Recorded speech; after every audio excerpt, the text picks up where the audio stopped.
નમસ્તે મિત્રો, સ્વાગત છે તમારું રસોઈની રમઝટમાં।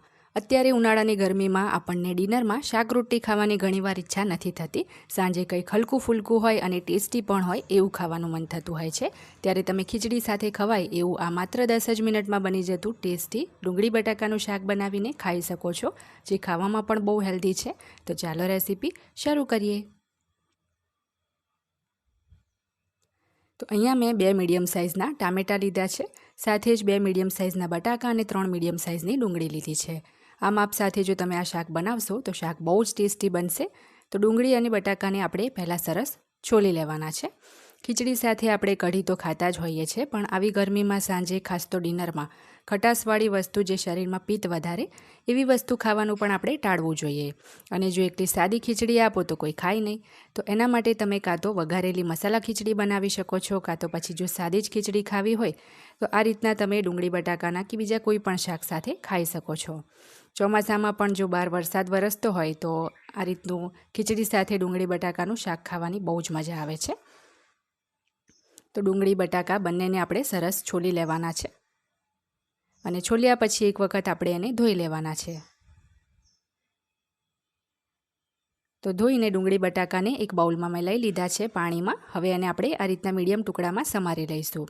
અહીં હું 2 વ્યક્તિ માટે આ શાક તૈયાર કરું છું, કારણ કે ફક્ત એકલી ખીચડી અને શાક જ હોય તો શાક પણ થોડું વધારે જોઈએ। અને જો તમે આ રીતના ડુંગળીને પાણીમાં સમારશો તો બિલકુલ પણ તમારી આંખમાં ઉડશે નહીં, એ બધાને ખબર જ છે। વર્ષોથી આપણી દાદી નાની આ જ રીતે ડુંગળી પાણીમાં સમારતી આવી છે। તો સરસ ડુંગળી અને બટાકાને આપણે મીડિયમ ટુકડામાં સમારી લીધા છે।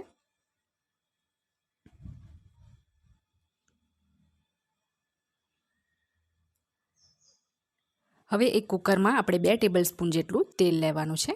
તેલને આપણે ગરમ થવા દઈશું। તેલ ગરમ થઈ જાય પછી એમાં અડધી ચમચી રાઈ ઉમેરીશું, 5 ચમચી જેટલું જીરું ઉમેરીશું, 5 ચમચી હિંગ ઉમેરીશું, એક તમાલપત્રના નાના 2 ટુકડા કરીને ઉમેર્યું છે, એક સૂકું લાલ મરચું સાથે 5-6 મીઠા લીમડાના પાન ઉમેરીશું। હવે એમાં 1 મોટી ચમચી તાજા વાટેલા આદુ લસણ મરચાં ઉમેરી સરસ આપણે 1 મિનિટ એને સાંતળી લેવાનું છે, જેથી એની કચાશ જે હોય નીકળી જાય। આદુ લસણ મરચાં સંતળાય પછી એમાં અડધી ચમચી હળદર, 1 મોટી ચમચી ધાણા જીરું પાવડર અને 1 ચમચી ગરમ મસાલો ઉમેરીશું।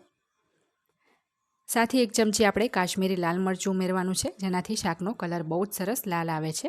તો સરસ મસાલાને પણ આપણે તેલમાં મિક્સ કરી લેવાનું છે। ત્યારબાદ એની અંદર પાણી નિતારી આ રીતે આપણે ડુંગળી અને બટાકા ઉમેરી દઈશું અને સરસ આપણે મિક્સ કરી લઈશું। હવે એની અંદર આપણે સ્વાદ પ્રમાણે મીઠું ઉમેરી દઈશું અને તરત જ એમાં આપણે પાણી નથી ઉમેરવાનું, પહેલાં આપણે એમ જ ઢાંકીને 2-3 મિનિટ આ શાકને ચડવા દઈશું। જો તરત જ તમે પાણી ઉમેરી દેશો તો શાકનો બધો જ સ્વાદ મરી જશે। આપણે જે મસાલા ઉમેર્યા છે એ પણ કોઈ અસર નહીં કરે, એટલે શરૂઆતમાં ઢાંકીને 2-3 મિનિટ એમ જ શાકને કોઈ પણ શાકને ચડવા દેવાનું। તો 2-3 મિનિટ પછી ડીશ ખોલી એકવાર શાકને આપણે હલાવી લઈશું। હવે આપણે જે 2 નંગ ટામેટાં લીધા હતા એને પણ મેં ધોઈને મીડિયમ ટુકડામાં સમારીને રાખ્યા છે, તો એ પણ આપણે એમાં ઉમેરી દઈએ અને હવે ફરીથી ઢાંકીને 2 મિનિટ એને ચડવા દઈશું। શરૂઆતમાં 5-1 મિનિટ શાકને કોઈ પણ શાક હોય એમ જ ચડવા દેવું। તો 2 મિનિટ પછી ફરીથી ડીશ ખોલી એકવાર આપણે આ શાકને હલાવી લેવાનું છે। તો હવે એની અંદર આપણે પાણી ઉમેરીશું। તો એક મોટો ગ્લાસ આમાં હું પાણી ઉમેરું છું, આશરે 1.5 કપ જેટલું મેં પાણી ઉમેર્યું છે। આ શાકમાં તરત જ પાણી ઉમેરવાની ભૂલ ના કરવી, પહેલાં વરાળે જ ડીશ ઢાંકીને થોડું એને ચેડવી લેવું। હવે આપણે એને ઢાંકીને 2 સીટી મારી દઈશું। એમ તો ડુંગળી બટાકાનું શાક દરેકના ઘરમાં બનતું જ હોય છે, પણ દરેકના ઘરની રેસીપી થોડી અલગ અલગ હોય છે, તો તમે કઈ રીતના બનાવો છો એ પણ મને જરૂરથી જણાવજો। ઘણા એમાં ટામેટાં નથી પણ ઉમેરતા, પણ હું એ રીતે ટામેટાં જ ઉમેરીને બનાવું છું। તો મીડિયમ તાપે બસ 2 જ સીટી મારી છે, ત્યાર પછી કુકરની જાતે મેં ઠંડુ થવા દીધું છે। તો અહીંયા તમે જોઈ શકો છો કે શાકમાં થોડું અહીંયા પાણી વધારે દેખાય છે, તો આપણે હવે એને બાળી લેવું પડશે। તો ગેસ આપણે ચાલુ કરીને ફાસ્ટ ગેસ કરી દેવાનો છે, જેથી એક્સ્ટ્રા એનું જે પાણી છે એ બળી જાય। 2 મિનિટ જેવું આપણે ફાસ્ટ તાપ રાખીને બધું શાકનું પાણી જેટલું બાળવાનું હોય એટલું બાળી લઈએ। તો આ રીતના જ્યારે શાકનો રસો ગાળો થઈ જાય ત્યારે આપણે ગેસ બંધ કરી દઈશું। ખીચડી સાથે ખાવા માટે જ્યારે પણ આ શાક બનાવો તો શાકને આ રીતના થોડું રસાવાળું જ રાખવું, એકદમ ડ્રાય કરી દેશો તો પછી ખાવામાં મજા નહીં આવે। તો હવે આપણે ગેસ બંધ કરી દઈશું અને એમાં થોડા ઝીણા સમારેલા આપણે લીલા ધાણા ઉમેરી દઈશું અને આપણું આ શાક તૈયાર છે, તો એને આપણે સર્વ કરી લઈશું। તમારા ઘરે તમે ડુંગળી બટાકાનું શાક કેવી રીતના બનાવો છો એ મને કમેન્ટ બોક્સમાં જો ઈચ્છા થાય તો જરૂરથી જણાવજો. આ શાક માત્ર 10 જ મિનિટમાં ઝટપટ બનાવી લંચ કે ડિનરમાં તમે ખીચડી સાથે કે પછી રોટલી ભાખરી સાથે સર્વ કરી શકો છો.